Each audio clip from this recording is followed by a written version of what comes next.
Hi everyone, welcome back to another video from Crypto Basics. In this video, we will be learning how to log out of your Bitfinex application. First of all, launch open the Bitfinex app and make sure that you are inside the home page. After you are, go ahead and tap on the account button at the bottom right hand corner.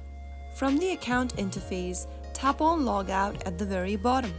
Click on the Logout button in the pop-up and you will be logged out of your Bitfinex account. If you ever want to log in back again, you will need to enter your email or your username followed by your password associated with your Bitfinex account.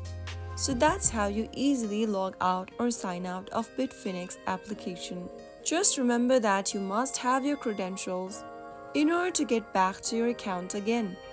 I hope the tutorial was helpful to you. If it was, go ahead and give us a thumbs up.